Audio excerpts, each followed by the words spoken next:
à tous, aujourd'hui j'ai décidé de vous présenter les derniers films que j'ai vus. J'ai pu le voir sur différentes chaînes YouTube que certaines filles faisaient des revues sur leurs films qu'elles avaient vus et j'ai trouvé ça plutôt sympa. Ça m'a permis moi-même de trouver des choses à regarder pour certaines soirées. Donc on commence avec un film d'Anthony Marciano donc, qui s'appelle Les Gamins. Donc un film avec Alain Chabat et Max Boublil. Donc en fait c'est l'histoire d'un jeune homme qui se fiance et qui rencontre ses beaux-parents.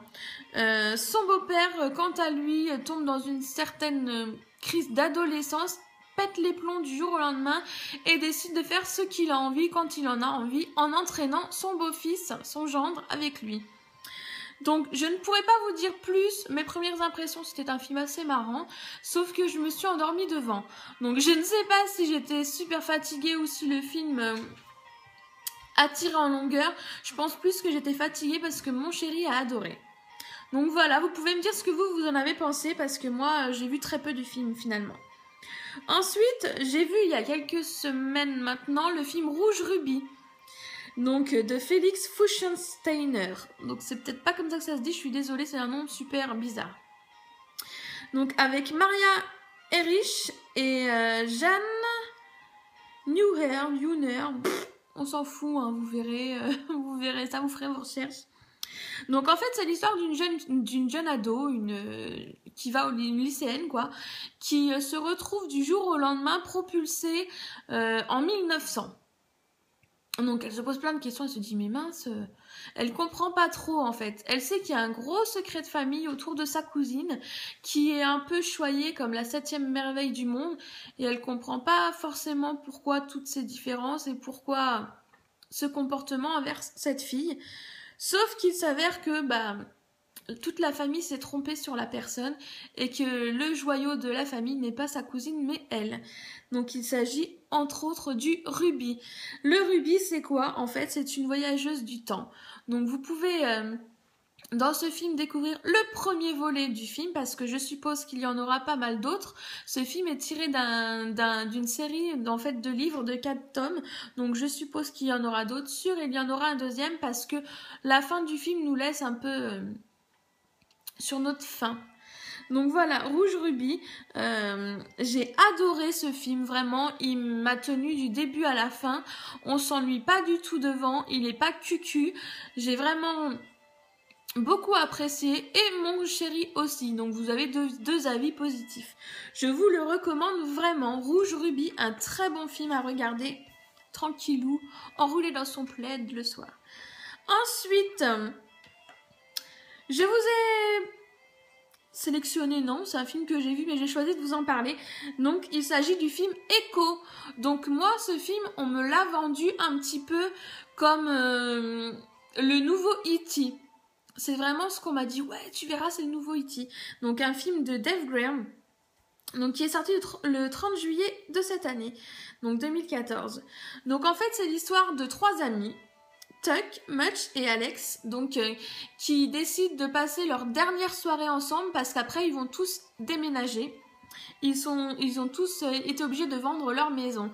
Donc en fait déjà dès le début, l'histoire, moi personnellement, donc je vais avoir 30 ans, ça me ramène à une histoire que j'ai connue petite qui s'appelle les Goonies. Donc pareil, des potes qui se retrouvent entre guillemets chassés de leur maison et qui partent à l'aventure en vélo. Alors en plus ici dans Echo, ils partent tous les 3 en vélo également.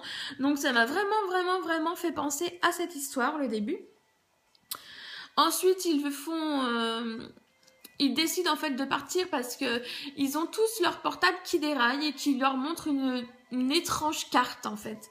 Donc ils décident tous de suivre cette carte et de partir à l'aventure pour découvrir pourquoi leur portable déraille.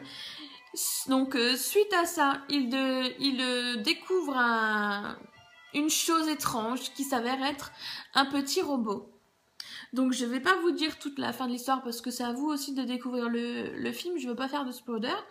Mais bon, concrètement, non quoi.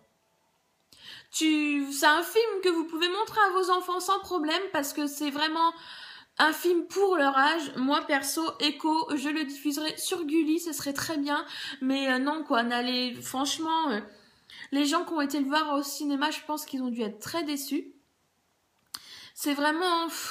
je vais pas dire que c'est un navet, c'est pas un navet, mais c'est pas un film qui m'a transporté. Vraiment, les gamins... il y en a deux des gamins, on leur a mis une voix de mec, enfin limite d'homme quoi, donc ça colle pas du tout avec leur personnage. Le troisième, il a une voix, on dirait vraiment Choco dans les Goonies.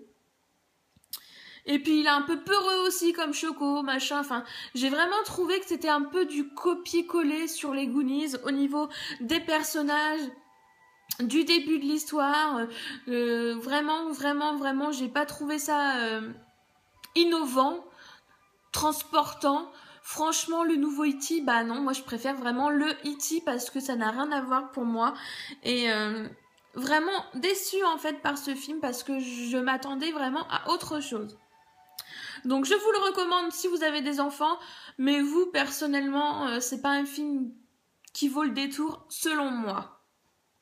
Vous pouvez me dire ce que vous en avez pensé, peut-être que nos avis divergent en la question, donc je vous écouterai avec plaisir.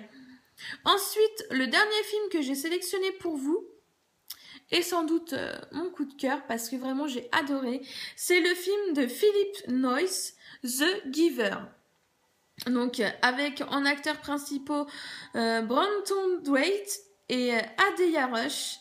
Donc on y retrouve également Meryl Streep et Alexander Skarsgård. Pour faire plus simple, le Eric dans True Blood. Là, tout le monde visualise l'acteur.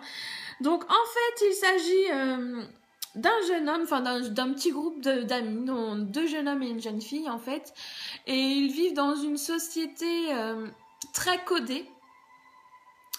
Et en fait, arrivés à leur âge, ils doivent tous...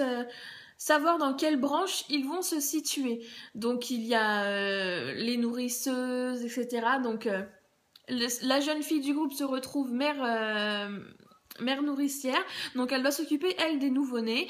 Un des garçons se retrouve pilote, donc il doit faire tout ce qui est surveillance du quartier, du site, en fait. Et le troisième... et bah, il s'avère qu'il ne rentre dans aucune case, enfin, si plutôt dans la dernière des cases, il s'agit en fait du gardien de la mémoire. Donc ça, c'est un rôle très très rare, et donc il va devoir passer ses journées avec le gardien de la mémoire actuel, afin que celui-ci lui transmette toute la mémoire et les souvenirs du monde. C'est un film super. Vraiment, j'ai adoré. Et alors vous verrez, en fait, c'est un film en noir et blanc. Et au fur et à mesure que ce garçon acquiert la connaissance de la mémoire du monde, des touches de couleur apparaissent dans le film. J'ai adoré. J'ai eu les larmes aux yeux à certains passages. C'est vraiment un très très bon film que je vous recommande. Donc The Giver, un film que j'ai vraiment beaucoup aimé. Si vous aussi vous avez des films qui vous ont plu ou d'autres vraiment qui vous ont déplu, bah, je vous invite à partager avec nous tous vos ressentis sur ce genre de film. En attendant, vous pouvez retrouver toutes les images des films dont je vous parle sur Instagram, parce que je suis pas du tout douée en vidéo et intégrer des photos dans mes vidéos... non quoi, sinon ça va mettre 3 plombes, je ne suis pas patiente et je ne suis pas douée pour ça, je me contente de faire mes petites vidéos amateurs. Ça me va très bien. Donc je vous invite à rejoindre Instagram si vous voulez voir les jaquettes de ces films et tout simplement si vous souhaitez nous suivre. Je ne sais pas pourquoi je dis nous parce que je suis toute seule. Moi et ma folie, en fait il y a beaucoup de monde dans ma tête mais bon. C'est vrai que je suis toute seule à la vidéo, mais je suis jamais toute seule chez moi parce que il y a toujours du monde invisible chez moi, donc je dis toujours nous, alors que voilà. Bon, sur ce, j'ai fini de m'emmêler les pinceaux, je vous fais plein de bisous et je vous dis à très bientôt. Ciao, ciao!